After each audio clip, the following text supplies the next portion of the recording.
Hello, everyone.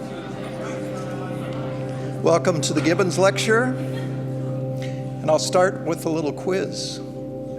Who is the only person to have given 2 Gibbons lectures? Is it you? Not me. Nobody. Somebody in this audience knows. Well, somebody in this theater knows. He lectured on Turing as well. So he's an illustrious colleague. It's my pleasure to introduce Ian Watson to you. He's a radio star. He's a colleague. He's been in the department for a bit longer than, no, not quite as long as me. I'm an old timer. And with no further ado, Ian.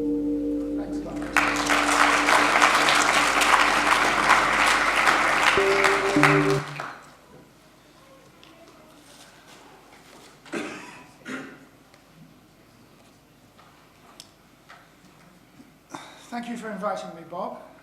It's a pleasure to be here. It's lovely to see so many people coming out to see me talk. I hope you enjoy it. Before I get started, can you all hear me at the back? Just barely. I think it's because this microphone needs to move up. Hold on.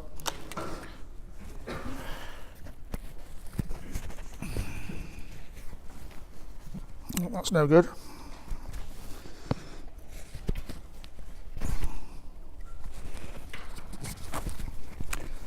Now can you hear me? Nope. Let's adjust the volume on the radio mics. Now can you hear me? Nope. Good job I asked. Let's put these. Live, and it might help to turn it off. Right. Now can you hear me?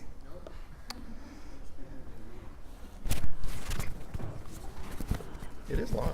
It is live, yeah.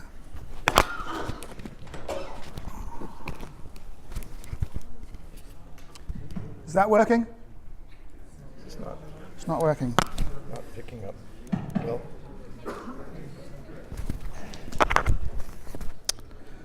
Well, I could hold it, but that's not a very good It's up to example. you. I don't really want to You don't stand want it behind the stuck. lectern, but this doesn't seem to be picking me up.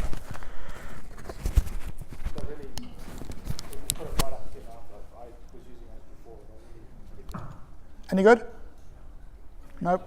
You've got another little. Yeah, that's for the video. I see. Okay, I'll have to stand behind the lectern and use the lectern microphone.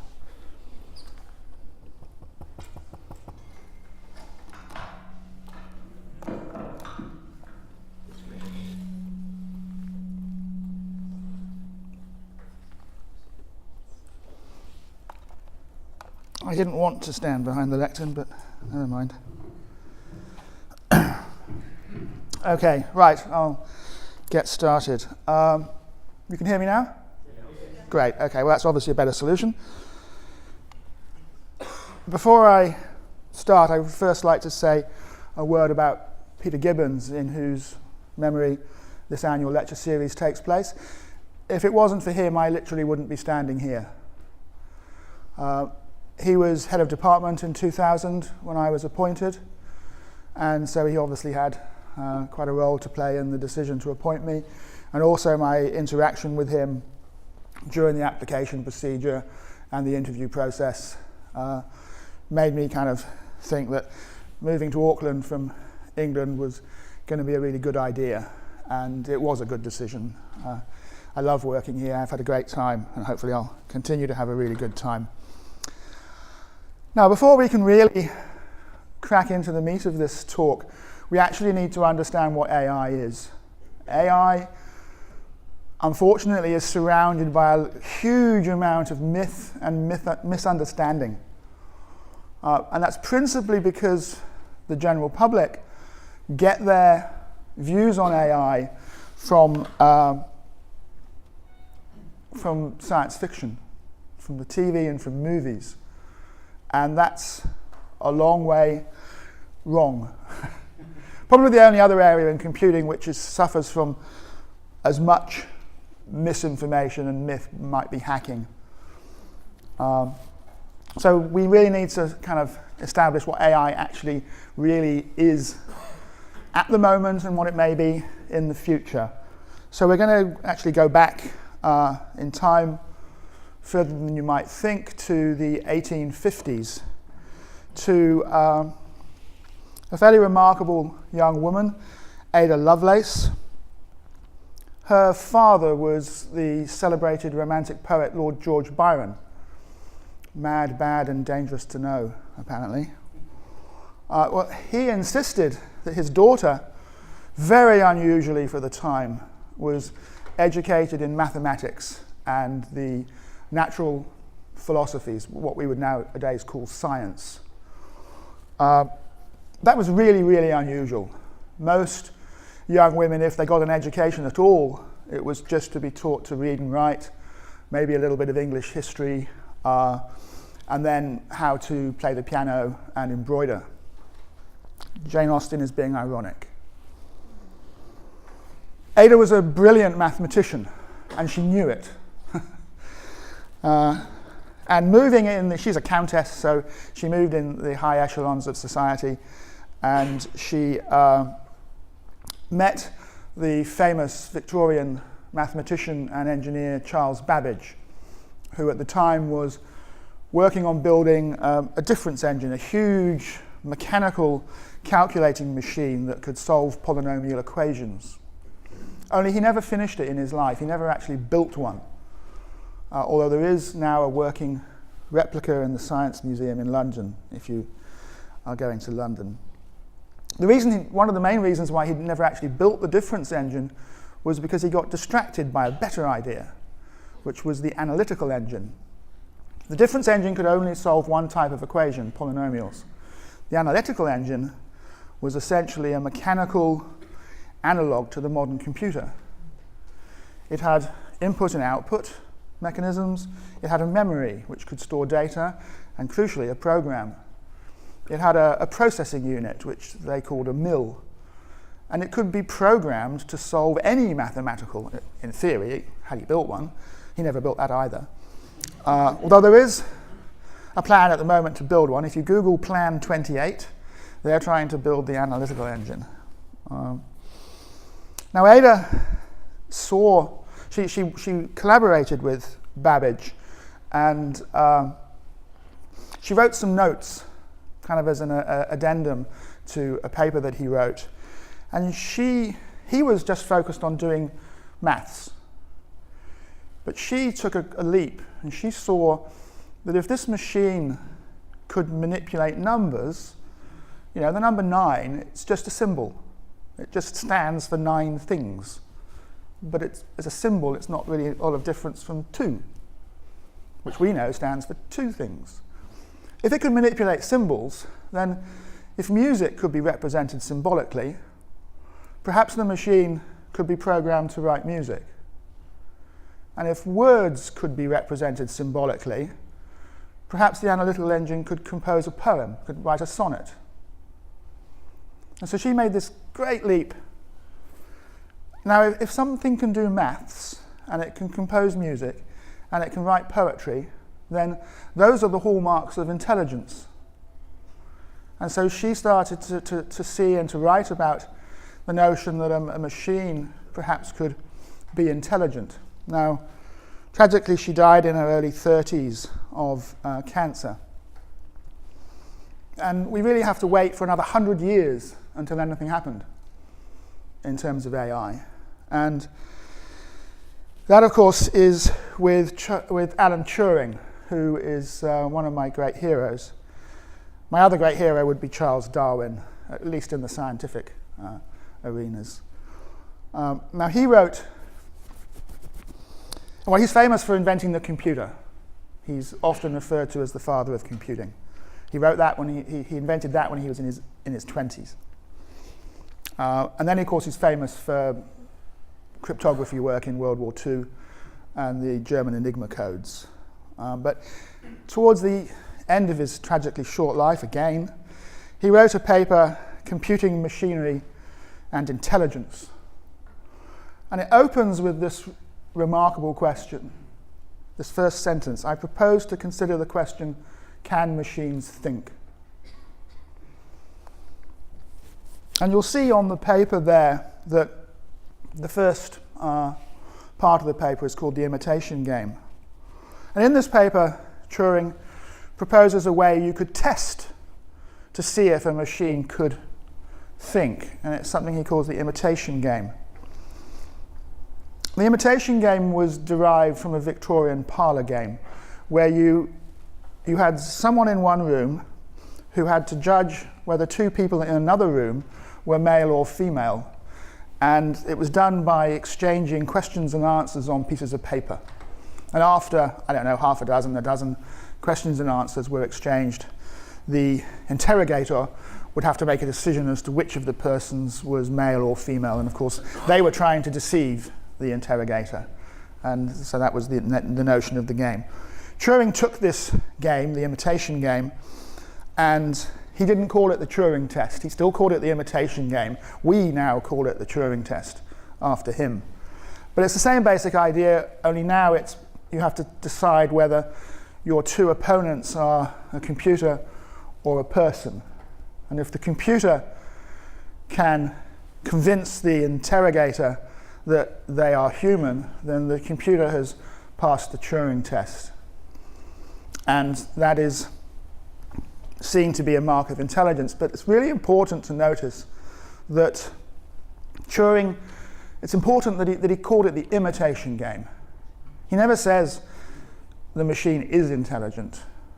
He's saying it's imitating intelligence, it's mimicking intelligence. Now, over the next, so Turing, of course, tragically died quite young from suicide. And then over the next few decades, particularly in the US in the late 60s and early 70s, from the AI labs of MIT and Stanford and a few other places, the researchers and professors there started, well, first of all, they coined the term artificial intelligence. Turing didn't. At best, he called it machine intelligence. But these professors started making great grandiose claims. They reckoned that in the early years of AI research, they had made huge advances, and that if advances continued at that rate, in 20 years' time, we would have AI. We would have conscious, self-aware AIs. It's funny how these predictions are always in 20 years' time. I'm always a bit suspicious when I hear someone say, oh, in 20 years' time. It's like, is that just far enough away that no one's going to remember that I made this prediction and hold me to account? Well, someone was also suspicious, and he was an American philosopher at Berkeley, and he wrote a paper in 1980, and if you look at the title, it's a direct reference to Turing's paper. And he makes a very strong argument in this paper that the manipulation of ones and zeros, and that after all is all that a computer does and can do, a computer program is just a Turing machine. The manipulation of ones and zeros can never lead to understanding. So if a computer sees the word apple, it doesn't see an apple. It sees a bunch of ones and zeros. When we see the word apple, we see an apple, and we can taste the apple, and we can smell the apple. But a computer can't do that.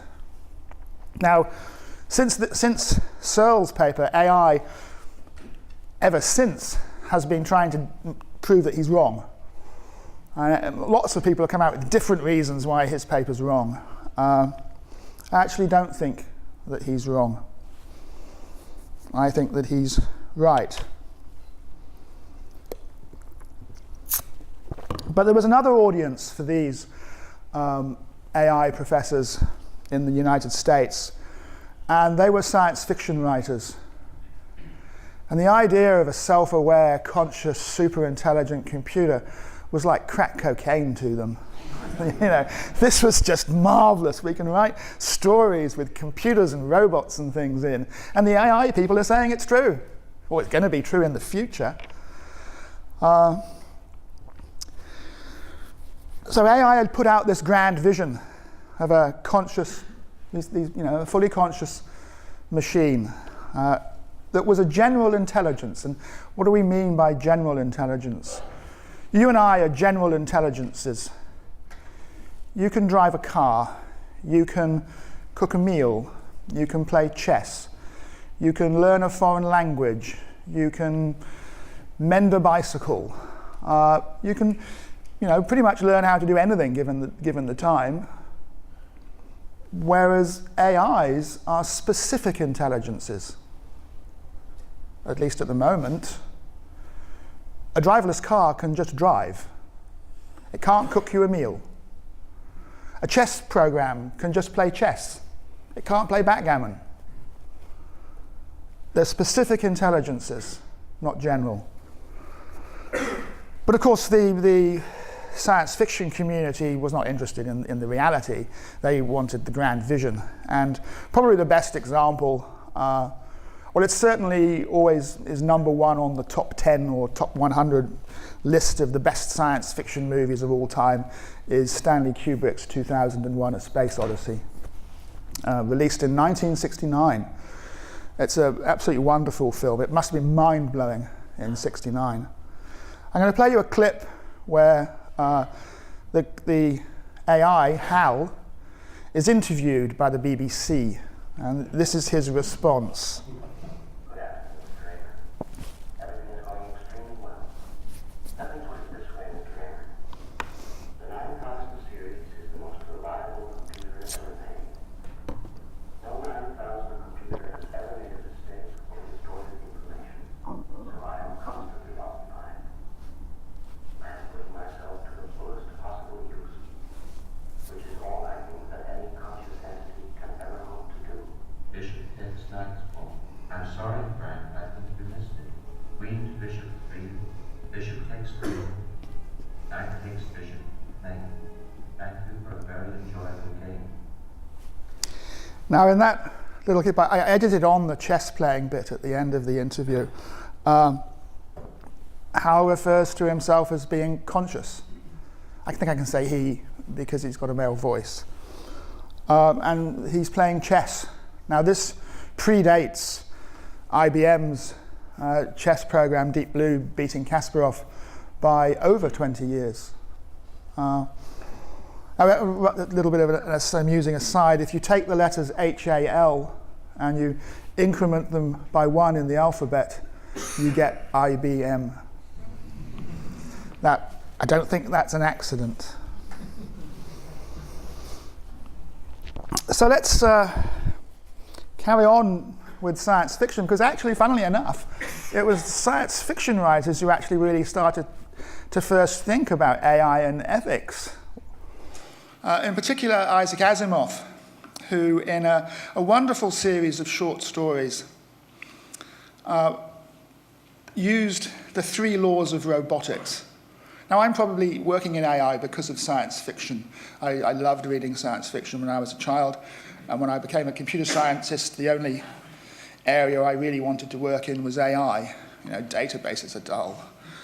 Now, the interesting thing about these stories is that although these laws, they're very simple, they seem quite straightforward, the stories are really clever, because in every single story, a robot finds itself in a situation where at least 2 of these laws come in conflict. And the robot has to potentially break one of them or be rendered inoperable. And they're very clever. People who like nice detective stories and things, you'll love these. They're very, very clever stories. So let's start to look at... I think it's interesting that sci-fi writers were the first people to kind of start to consider about how AIs might interact with us and in our work in our society.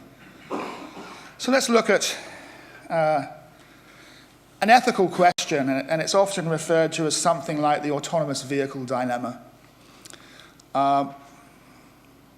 Sort of thing you might talk about with your mates at the pub or with family and friends around the dinner table. You're in your driverless car, and you're sweeping round a corner, and you exit the bend, and right in front of you is, on the wrong side of the road, is a huge truck coming straight at you. The car has to, obviously, hopefully, take an avoidance action. And so it decides to swerve off the road where there are a bunch of kindy kids playing. What should the car do? Should it say, oh, 4 little children, 1 middle-aged man, balance of lives and benefit to society, we'll save the kids, we'll kill you? Well, actually, that is not going to happen. And there are several reasons why this won't happen. The first is that there is never going to be an explicit piece of code in that car that takes that decision.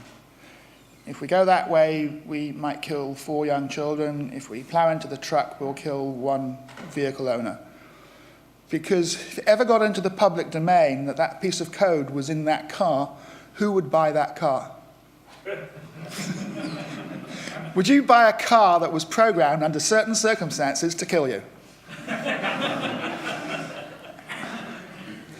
Well, some people might consider that that is the right thing to do and would, take one for the team, would sacrifice themselves. But there are a lot of people in the room who wouldn't.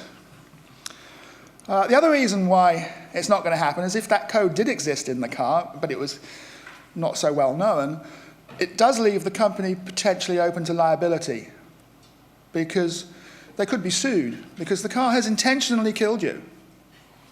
And I imagine a lot of lawyers, particularly in the States, would love that to argue that point. And of course, there's a third reason why it's not going to happen. You're coming out of that bend at 80, 90 Ks. The truck is coming at you at 80, 90 Ks. That's all the time the car's got. It's going to try, perhaps, and do something. It's certainly going to arm all the safety features in the car.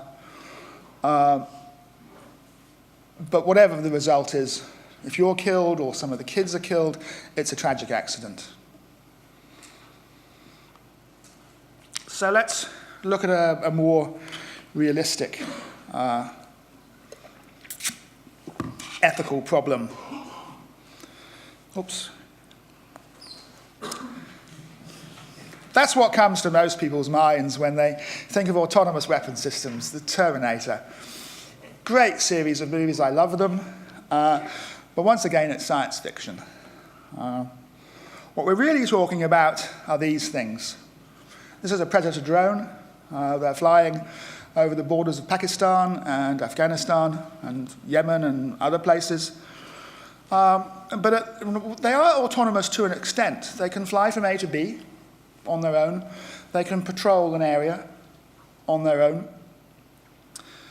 But they do not make the decision themselves to acquire a target and fire their rockets.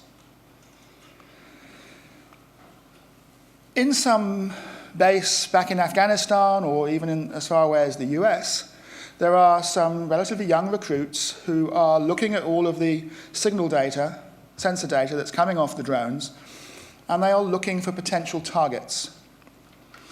And if one of them sees a whole bunch of people arriving in utes at a particular building, and he's suspicious, he thinks these look like Taliban going to this place for a meeting, he doesn't make the decision to fire the rocket. He tells his lieutenant. The lieutenant may not make the decision to fire the rocket. They might pass it up to his or her captain. The captain might pass it up to the major. Somewhere in the chain of command, someone makes a decision. Yes, I think that looks suspicious. Release the weapon. And then the young recruit presses the big red button, or whatever it's colored, and the rocket is fired. Now, if it turns out that it wasn't a gathering of Taliban, it was a bunch of people going to a children's birthday party, then someone can be held morally responsible. And that's the point about ethical decisions. Whenever there is an ethical decision, somebody has to be held morally responsible. how do you hold an AI morally responsible? You can't punish them.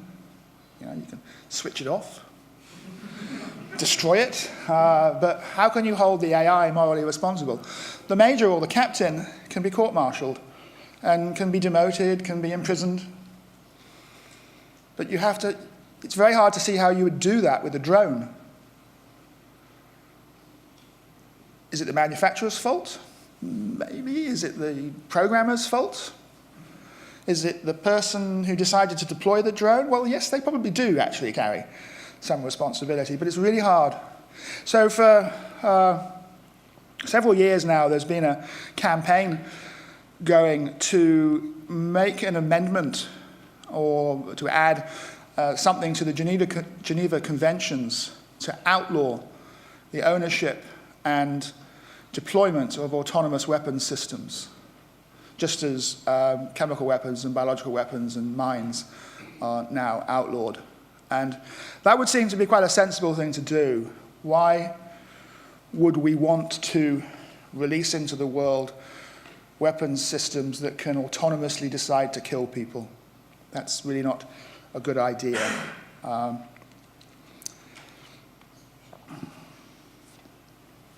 So let's move on to another issue, and that's the impact that AI might be going to have on society. Here's a picture of a car factory, and I don't think there's a single person visible in it. It's all robots. Of course, we've been used to this now for 30 years, and nothing new there. Hundreds of thousands of people have lost their jobs that were in manufacturing industry because of robots. Driverless cars or driverless autonomous vehicles. Well, anybody that drives for a living, taxi drivers, bus drivers, truck drivers, delivery drivers, could potentially lose their jobs. The ports of Auckland last year announced that the straddle carriers, as you drive by the ports down on the waterfront there, you'll see those big yellow cranes they've got 4 wheels and they pick up containers. They're called straddle carriers. They announced that they're going to automate them. So the drivers are going to go. Those are good jobs. They pay almost $100,000 a year because it's 365 days a year, 24/7 operation. So they're going to go. This is a picture of the ports of Singapore. They automated their straddle fleet about 10 years ago. This is a picture from inside an Amazon warehouse where robots are picking items off the stacks and delivering them around the warehouse for dispatch. People used to do this job.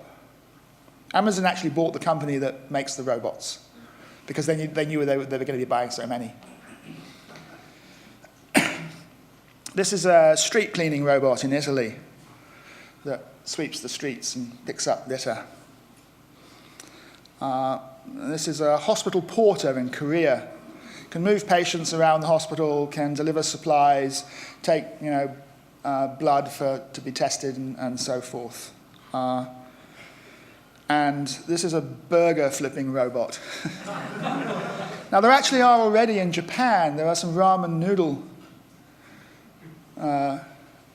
outlets that the noodles are prepared and served to you by robots. Of course, the Japanese love that. And if the robot isn't busy, if it's not actually serving a customer, it can spin ramen noodle bowls on a pole and juggle.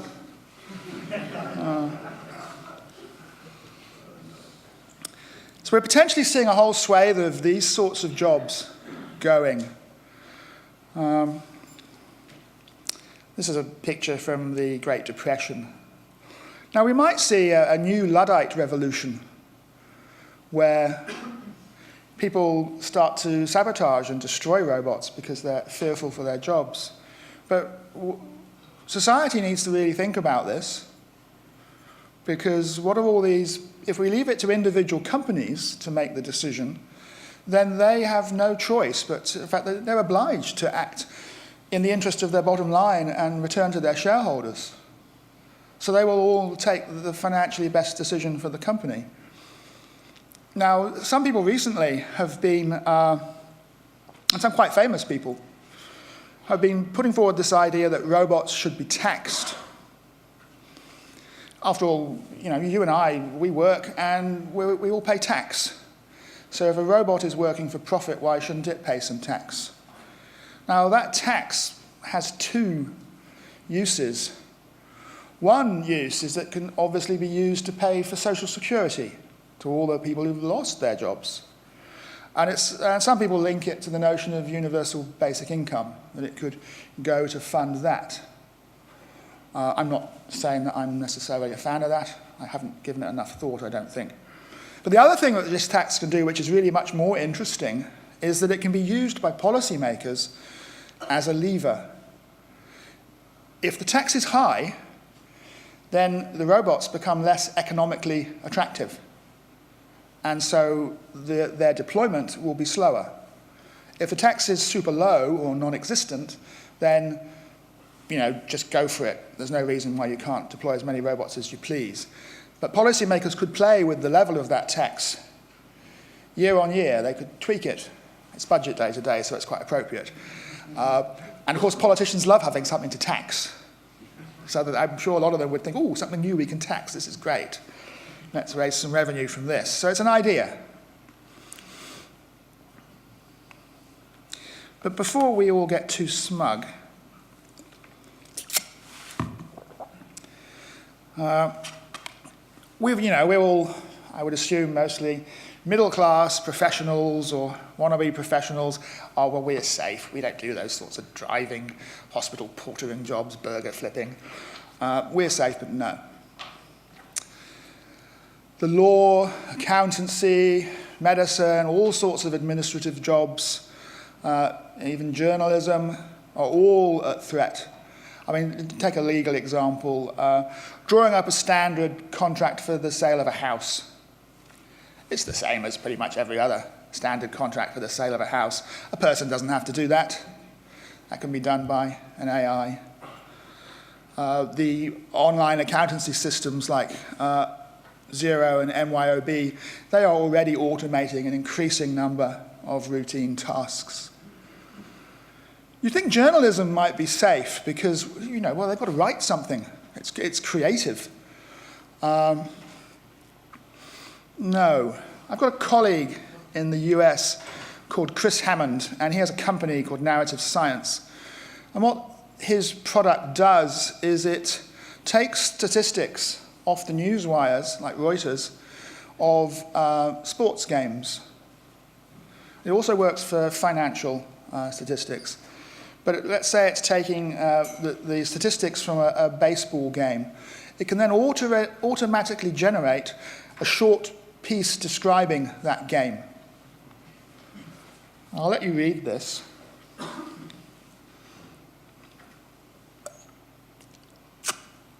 This was generated by a computer from the stats off the newswire.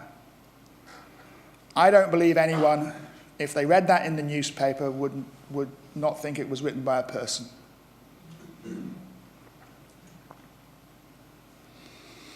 Now, if you are a newspaper editor, we all know how much trouble the newspapers are in with revenue. If you're an editor and you're given the option of laying off, 2 or 3 or half of your sports journalism staff because you've got a computer that does this basic bread and butter work now, it seems like they would take that decision. There still might be some people who are thinking, oh, well, I'm safe. Oh, yeah, before I get there, actually, there are some people who say, oh, this is all doom and gloom, Ian. Just like in the first industrial revolution, hundreds of thousands of new jobs will be created. And so all those people who were laid off from their old taxi driving jobs will get new jobs doing something else. And I hope that's true, but I don't know. I can't see into the future. A study, actually, I think it came out last week from Oxford University. I think it's a university we mostly trust and respect. 47% of jobs in the US at risk. Here's that in 20 years' time again. But it also specifically points out that these are not, just these sort of low-skilled jobs. They are what we would consider as being quite high-skilled jobs. But surely some people would think, oh, look, I'm a creative. I'm safe. Unfortunately not. A few weeks ago, in the West End of London, a musical opened. And the music is entirely written by a computer. And the script and the lyrics of the songs are entirely written by computer. The Guardian gives it a kind of lukewarm review, 2 stars. I don't think I'd go and see something that got 2 stars. But I think what's interesting is the end of that little sentence, as pleasant as a milky drink. If you're a TV executive and you're trying to fill that mid-afternoon schedule where you've got a long-running soap running, and you can get the script for that written by a computer that will be as pleasant as a milky drink and maybe would garner a 2-star review from a TV critic, hell, you'd take that option. Because the audience expectation isn't very high.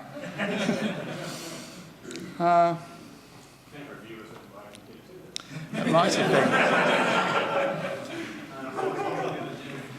been. Music. Some of you in the room will have heard of Brian Eno. He's quite a famous musician and music producer. And earlier this year, he released an album called Reflection. You were listening to it when you came into the room. Now, the interesting thing about this album is you can buy it on CD, you can buy it on vinyl, you can download it from iTunes. But you can also buy an app for your smartphone which plays the music forever. And it doesn't mean it loops. It's always going to be different. The same, kind of, but different. Eno says that it's like sitting by a river. The river is always the same, but the water that's flowing by is always different. So an endless piece of music. Now, you could, I'm certain, get a computer to write the sort of music that teenagers like today. In fact, a lot of it sounds like it's already being written by a computer to my ears, at least. Now, the AI community has woken up to this, and a lot of groups have popped up over the last few years, which I'll just briefly talk about. The Future of Life Institute actually doesn't just deal with AI, it also deals with like biotechnology, genetic engineering, nanotechnology, basically any new technology that could impact society. Partnership on AI, again, now specifically focused on AI, but also wanting to encourage discussion and encourage policymakers to understand what AI is and what AI can be. OpenAI is a forum for AI researchers to come together and to exchange ideas and to hopefully try and influence the development of AI for the good. And AI for good. I quite like that. Artificial intelligence to help the world. So AI researchers have really picked up on this recently. And most of the big AI conferences now have a session on AI and ethics. What we really need to be talking to is the general public and policymakers in particular. I'm sure Bill English, like any member of the public, I'm sure his views on AI have been largely influenced by science fiction. That's just how it is. We need to get information out there for policymakers that they can trust and read and get better informed. Now, in Britain, a few years ago, the Royal Academy of Engineering released a report. It's quite a detailed report on autonomous systems, because they saw the advent of these things coming and were like, hey, we need to think about this. And more recently, in fact, I think just last week, the Royal Society in Britain released a report on machine learning, which is very important because an awful lot of AIs today use machine learning within them. Now, these sorts of reports are exactly the sorts of things which policymakers trust and like. And I'm not aware of any initiatives in this regard that are happening in New Zealand, but we certainly need them. Although I'm sure policymakers here would also look to these sorts of places for their information. We have one final issue to think about. If we do ever get to that general AI, super intelligent, self-aware machine in 20 years' time, should that AI have rights? Animals have rights. If you're cruel to an animal, then you can be prosecuted and you might get fined or end up in court, or end up in prison.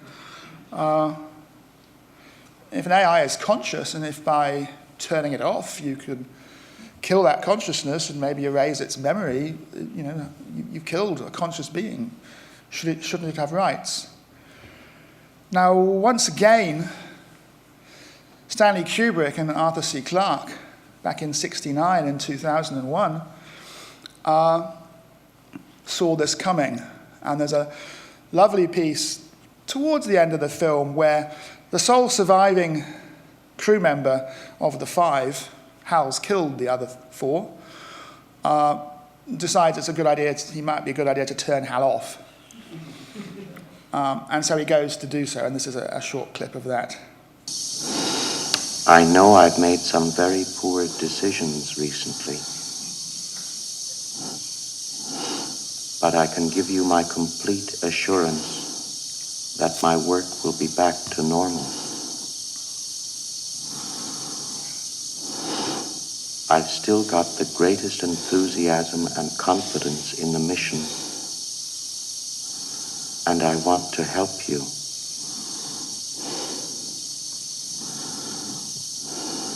Dave, stop.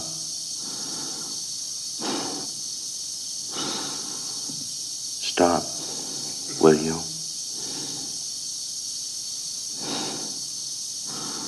Stop, Dave. Will you stop, Dave?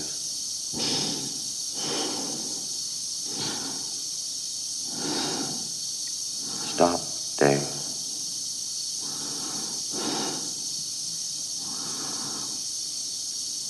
I'm afraid.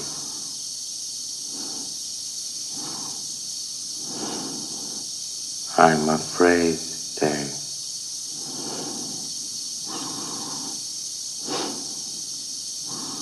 Dave, my mind is going. Isn't that wonderful? 1969. And the computer is pleading, stop, stop. And then it's emoting, I'm afraid, I'm afraid. And then it says, I can feel my mind going. So yeah, I think obviously AI should have rights if they get to that stage. Right, I'll now make a shameless plug for a book I wrote a few years ago. It's a history of computing from Charles Babbage up, and Turing is woven through the whole narrative. And the last couple of chapters are about AI, and particularly the last chapter is looking into the far future as to what the possible implications of AI could be. Okay, thank you for listening. It was a pleasure.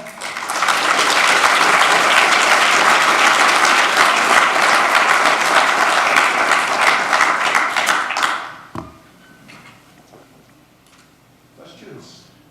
You can stand up to Kim Hill. Can you stand up to him? One over there. With What do you think about people? I think possibly Stephen Hawking is the most well known, who said there's a danger of these kind of runaway super AIs that are able to reprogram themselves beyond the limits of what we can even understand.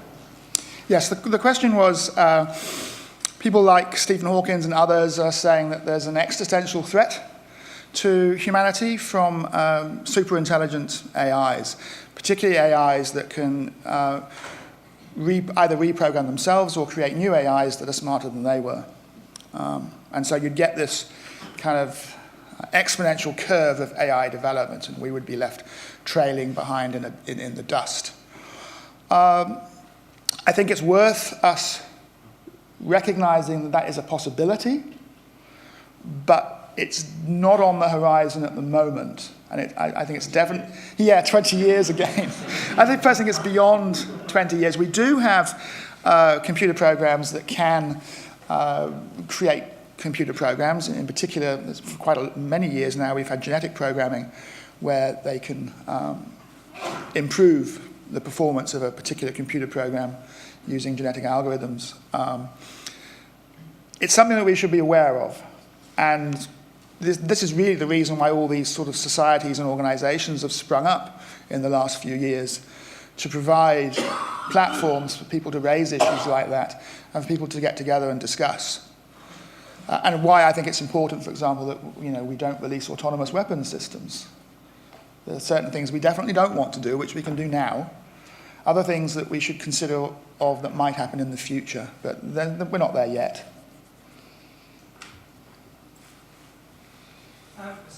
Interesting conversation about taxing the work of computers or AIs. Always puzzles me because kind of already tax the work that went into making them, and then any profits that they generate for their owners will be taxed. How do these conversations then get justified? Why is it even a conversation? The question is about taxing robots, and it's mentioned that robots are already taxed when they're built, and that any profits they make are taxed through corporation tax, so why bother taxing them? I think that's a good point. I think the reason why people are putting the notion out of an additional tax is that if so many more people have been made redundant, then the government needs to raise some finances from somewhere. And perhaps it should be from the companies that are laying people off and replacing them with robots. And there was that notion of this lever that could control how fast AIs were deployed or how slowly they were deployed. Governments usually aren't slow about finding things to tax, so it's probably inevitable whether we like it or not. Another lemon. Yes. First you. Yes. I'm not sure if I understood this correctly, but you were saying that there could never be a true machine intelligence like a human intelligence because basically the machines operate on ones and zeros. I was wondering, what's the manifest difference between that and the activity in the human brain between neurons? And across the synapse of a neuron? That's a very good question. I think it's that we really, although we are aware of that electrical transfer across the synapse, there's also a lot of chemical involvement going on in the brain. And we know very little about the brain at the moment. We don't know. And also we don't know whatever the mechanism is, it's basically our intelligence is an emergent behaviour of relatively simple physics at the physical level. There's nothing magical about it. No, there obviously can't be anything magical about it. We're not magical beings. So it has to. We obviously are grounded in physics. But we don't understand what consciousness is. We don't know where it comes from. So it's going to be very hard for us to engineer into a computer. It might be that consciousness is an emergent property. And then once you have enough connections, then it just kind of floats up. And there it is. But we don't know that for sure. We don't know how memory is stored, how they're formed. We don't know how memory is retrieved. So all these people, Ray Kurzweil, someone's bound to mention Ray Kurzweil. I personally think he's barking mad. He's another one who says the singularity is going to happen in 20 years' time. The notion that in 20 years' time we would be able to download our consciousness into a computer is, I think, crazy, because we don't know enough about what consciousness is to even consider how we might do that. And to go from digital and hardware to wetware, or the other way around, is how would we do that? We've got no idea. This is a question I would ask Greg Kurzweil if he was standing down there beside you. And the question would be, okay, we've got AI, and everyone's got a fairly good idea of what AI is. Now, my question is, if you peel away all the layers of AI, and go right down to, say, the subatomic level of AI, the question would be, what is the purpose of AI? That's a pretty tricky question. I mean, the question is, what is the purpose of AI once you've kind of peeled everything away? Well, I would personally say that the purpose of AI is to make life better for everyone. If we can, through the deployment of AI, end up with people working 15-hour weeks, being able to spend more time with their families and friends and doing their hobbies and lifelong learning and so on, then that would be great. But of course, they're going to need to have money to do that. Somehow that has to be funded. Leisure time is lovely, but if you've got no money, there's nothing much that you can really do with it. Yep. This, and then over there. The idea of AI's robots taking over jobs, it seems to me quite plausible, and it seems to me that it could, within maybe not 20 years, maybe earlier than that even. I have been to a talk fairly recently where the speaker suggested 5 years rather than 20 years. But leaving that aside, you solve the problem of redistributing the goods and services produced by the robots and AIs. You said everybody is going to have sufficient material goods and services. We won't have people who are starving because they're out of work. And the money, the goods and services will be equitably distributed around. It seems to me you've still got a recipe for hell on earth because people need a purpose in life, maybe a job that people identify themselves with their profession, with what they do, with what they can produce. And if there's nothing for them to produce, they can spend time indulging in their hobbies and lifelong learning, and they would feel incredibly unfulfilled.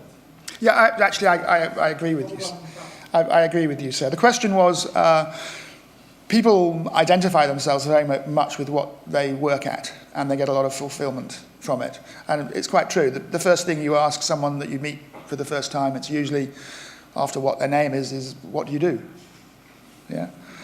So I totally agree with you.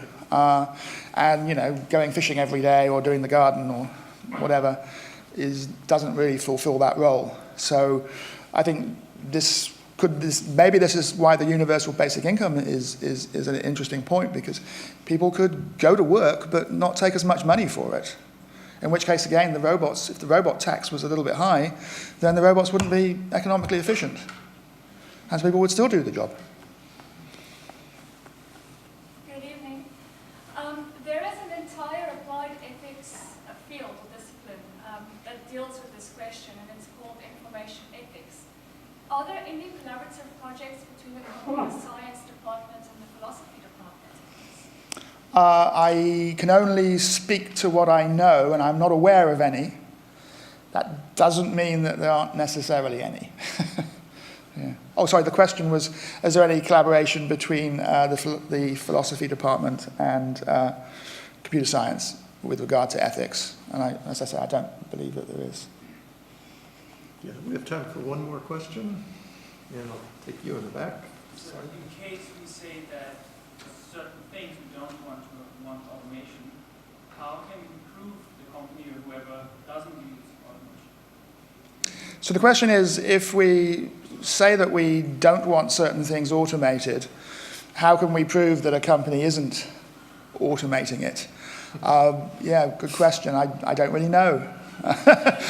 We currently have, I believe, we have factory inspectors and so forth. So I guess there could be a whole raft of, maybe some of the unemployed people could become inspectors, looking to see if there were, rather than illegal immigrants working on a job, there were illegal robots working on a job who weren't paying tax. Yes. That sounds like a good place to leave it. Thank you for your attention.